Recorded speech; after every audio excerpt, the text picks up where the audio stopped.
भारत की पहली शिक्षिका महिला सावित्रीबाई फुले का जन्मदिन और SC/ST बेसिक शिक्षक महासभा के 6वें अधिवेशन पर हमारे साथ हैं तेज तर्रार SP सिटी रहे और IPS पद से रिटायर्ड BP अशोक जी। BP अशोक जी, क्या कहना चाहेंगे? आज आए आप अधिवेशन में और आज सावित्रीबाई फुले का जन्मदिन भी है, क्या कहना चाहेंगे? देखिए, पूरे देशवासियों को माता सावित्रीबाई फुले के जन्मदिन पर सबको बधाई हो। शिक्षा के क्षेत्र में उनका अमूल्य योगदान, निश्चित रूप से उनसे पहले किसी ने भी इतना योगदान नहीं दिया था। जो भगवान बुद्ध का सपना था कि हर नागरिक को आज़ादी मिले, हर नागरिक अपनी बात कहे, शिक्षित हो, उसको माता सावित्रीबाई फुले ने, ज्योतिबाई फुले ने पूरा किया। और उनके प्रति समर्पित होकर के, उनके प्रति श्रद्धावान होकर के पूरे देश के जो बहुजन समाज के लोग हैं वो आज उनकी जयंती मनाते हैं। एक तो जागरूकता बढ़ती है, ऊपर से जो यहाँ पर शिक्षक लोगों ने अपनी समस्याएं भी रखी, उसके समाधान और प्रस्ताव आदि रखे और बड़ा ही सफल अधिवेशन रहा। काफ़ी संख्या में लोग यहाँ पर आए। आज जिस तरह से देखा जाता है महिलाएं लगातार तरक्की कर रही हैं। सावित्रीबाई फुले और ज्योतिबा फुले एक ऐसे कपल थे जिन्होंने महिलाओं को एक आगे बढ़ाने की शिक्षा दी। क्या लग रहा है आज महिलाओं को जो सम्मान मिलना चाहिए वो सम्मान मिल रहा है, या कहाँ एक ज़रूरत है जो महिलाएं और सशक्त हों?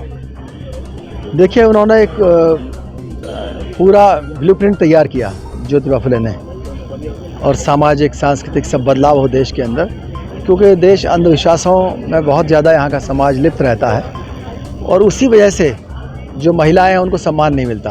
लोगों के DNA में ये घुसा हुआ है कि अगर माँ है तो, पत्नी है तो, बेटी है तो वो हमारे वश में ही रहनी चाहिए। तो उस वजह से उसको ना पढ़ने दिया जाता है, ना घूमने दिया जाता है, ना उसको निर्णय लिया जाता है। चाहे शादी का निर्णय हो, चाहे पढ़ाई का हो, उसके ऊपर सारे निर्णय थोपे जाते हैं। लेकिन पढ़ लिख कर के और जब भी महिला आगे बढ़ती है तो वो बाल विवाह से दूर हो जाती है, वो पति की जो एरोगेंस है उससे दूर होती है, पिता की जो डोमिनेंस है उससे दूर होती है। पढ़ने लिखने के बाद में महिलाएं अकेले रह कर के भी सशक्त हुई हैं और देश के ऊंचे से ऊंचे पदों पर अगर बैठी हैं तो ये माता सावित्रीबाई फुले की ही देन है। सर, हम जिस तरह देखते हैं कि आप लगातार बहुजनों का नेतृत्व कर रहे हैं, बहुजनों की बात करते हैं, तो जिस तरह से सावित्रीबाई फुले ने बहुजनों को एक करने के लिए एक चीज़ रखी, आज भी कहीं ना कहीं देखा जाता है कि बहुजन एक नहीं है, तो इस बहुजनों को एक करने के लिए क्या कहना चाहें? देखिए, जो भी हिस्सा वंचित समाज के लोग हैं उन सब लोगों को एक होना ही पड़ेगा, वरना तो जो संविधान है और जो हिस्सेदारी है वो ख़त्म हो जाएगी। और ऐसा नहीं है लोग आगे आ रहे हैं, दिक्कत यही है कि जो प्रतिनिधि हैं, प्रतिनिधि अभी तक वफादार नहीं है, वो पहुंच के भीतर नहीं है। और हम यही प्रचार कर रहे हैं कि जो आम आदमी है वो अपने प्रतिनिधियों को कंट्रोल करे और उनसे सवाल पूछे कि तुम मेरे लिए क्या करोगे, मेरे व्यवसाय के लिए क्या करोगे, मेरे मानवाधिकारों के लिए क्या करोगे। देश के अंदर मॉब लिंचिंग हो रही है, देश के अंदर लगातार पेपर लीक हो रहे हैं, देश के अंदर पानी जो कंटेमिनेटेड वाटर है उसको पी के लोग मर रहे हैं। और ऐसा जवाब आता है सत्ता पक्ष की तरफ से, सरकार की तरफ से, अधिकारियों की तरफ से, जो लगता है कि उन्हें चिंता ही नहीं है। अगर हमारा नागरिक जागरूक होगा तो वो सवाल करना, सही समय पर आंदोलन करना सीख जाएगा और लोगों को पता पड़ जाएगा कि इस देश के नागरिकों को मूर्ख बनाना हमेशा हमेशा के लिए अब मुश्किल है। यही बहुजन आंदोलन है।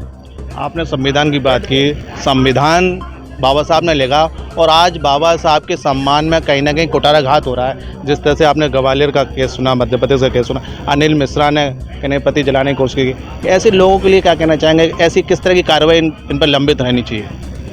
देखिए, ये लोग जो चाहते हैं कि पूरी तरह से वर्ण व्यवस्था लागू हो जाए, मैं तो इन लोगों से कहता हूँ तुम अपनी बेटियों से, अपनी पत्नी से पूछो कि वर्ण व्यवस्था में अगर वो आ जाते हैं दोबारा से, और जो पुरानी चीज़ें थीं जैसे सती प्रथा हुई, देवदासी प्रथा, क्या उनके बच्चे, क्या उनके परिवारीजन सती होने के लिए तैयार हैं? क्या जौहर करने के लिए तैयार हैं? क्या देवदासी बनने के लिए तैयार हैं? निश्चित रूप से बड़े कड़वे सवाल हैं और इसका जवाब नहीं है उनके पास। दुश्मनी उनको और चीज़ों से नहीं है, दुश्मनी सिर्फ इस बात से है कि जो लोग कल तक हमारे सामने खड़े नहीं हो सकते थे, वो लोग आज इतने ज़्यादा पावरफुल हो गए, हमारे बगल में बैठने लगे, हमारे सर पे बैठने लगे, अधिकारी हो गए, राष्ट्रपति प्रधानमंत्री जैसे पद उनके पास पहुंचने लगे, मुख्यमंत्री रहने लगे। आज बाबा साहब के संविधान की वजह से ही एक ट्राइबल लेडी हैं, निश्चित रूप से देश की वो बहुत बड़े पद पर हैं। तो कहीं ना कहीं प्रत्यक्ष या अप्रत्यक्ष रूप से बाबा साहब के संविधान का ये फ़ायदा है। और शुरू में फ़ायदा अधिकतर लोग लेते हैं, लेकिन वो क्वालिटी नहीं आती है। जैसे हमारे पास क्वालिटी के लोग नहीं हैं, पढ़े लिखे लोग। अगर क्वालिटी के अभी क्वांटिटी ज़्यादा है, जैसे ही क्वालिटी बढ़ेगी तो लोकतंत्र को भी फ़ायदा होगा और इस देश की शिक्षा व्यवस्था को भी फ़ायदा होगा, चिकित्सा व्यवस्था को भी फ़ायदा होगा। हम चारों ओर यही काम कर रहे हैं, जैसे कि आपने कहा कि आप घूम रहे हैं, हम यही प्रयास कर रहे हैं कि बहुजनों के अंदर सवाल पूछने की क्षमता आनी चाहिए, उनके अंदर जवाब देने की क्षमता आनी चाहिए। वो जाने टिकट की क्या कीमत है, वोट की क्या कीमत है, मैनिफेस्टो क्या होता है, राजनीतिक अधिकार क्या है, मानवाधिकार क्या है, सच क्या है, झूठ क्या है, हिस्ट्री क्या है, मिस्ट्री क्या है। हम जो अफवाह में विश्वास करने वाला समाज है, हम चाहते हैं वो बदले और विज्ञान में विश्वास करने वाला समाज आए।